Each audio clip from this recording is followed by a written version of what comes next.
బడికి లేదు, ఏం లేదు. నేను ఇక్కడ కట్టెలు కొడుతున్నాను కదా, కట్టెలు తీసి మడత పెట్టు.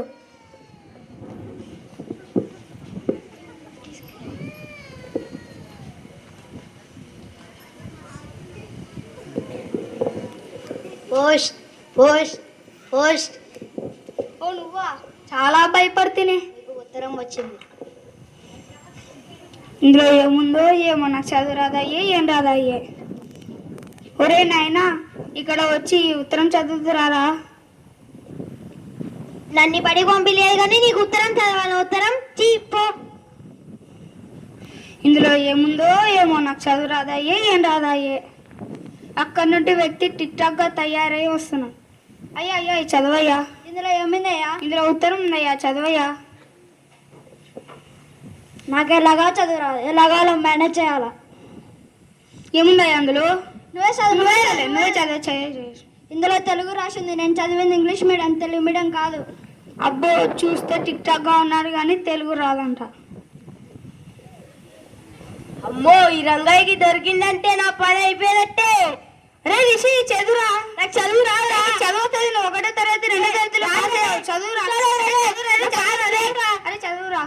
వీడు చదవకపాయే. అక్కడి నుండి వ్యక్తి టిక్ టాక్ గా తయారై వస్తున్నాడు. బూట్లు వేసుకొని సూటు వేసుకొని వస్తున్నాడు. అయ్యా అయ్యా చదవయ్యా. ఇందులో ఉత్తరం ఉందయ్యా.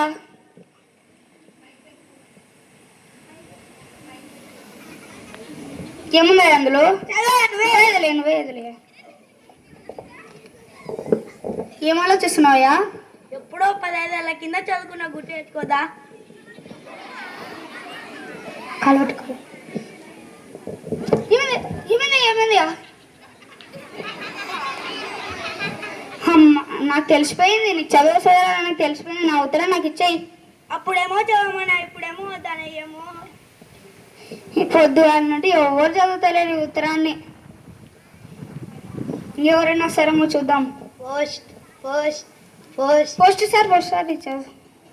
నిన్న హాస్పిటల్లో నీ భార్య. పొద్దుగాలంటే ఎవరు దిక్కులేరు. నువ్వు చదువు. ప్రియమైన అల్లుడు రంగయ్యకు రాయన నిన్న హాస్పిటల్లో నీ భార్య. ప్రియమైన అల్లుడు రంగయ్యకు రాయన నిన్న హాస్పిటల్లో నీ భార్య 2 కమలలకు జన్మనిచ్చింది. అమ్మయ్య, ఇంతమంది శుభార్త ఏడతారని మీరు వెళ్ళండి ఇక్కడ నుండి. అందుకే రంగయ్య చదువుకోవాలి. నీ కొడుకును కూడా బాగా చదివించుకో. సరే సార్, నేను చదువుకోక ఆగమైతే నేను నా కొడుకునైనా చదివించుకుంటాను. అరే నాయనా, ఇక్కడ రా. దిక్కులు చూస్తున్నావు. రేపటి నుండి బడికి వెళ్ళి మమ్మల్ని బాగా చూసుకో బిడ్డ. సరే నాన్న. చూసి రా, చదువుకోకపోతే నాలాగా కష్టాలు పడతారు. అందుకే మీ ఇంట్లో కూడా పిల్లల్ని బడికి తోలేను.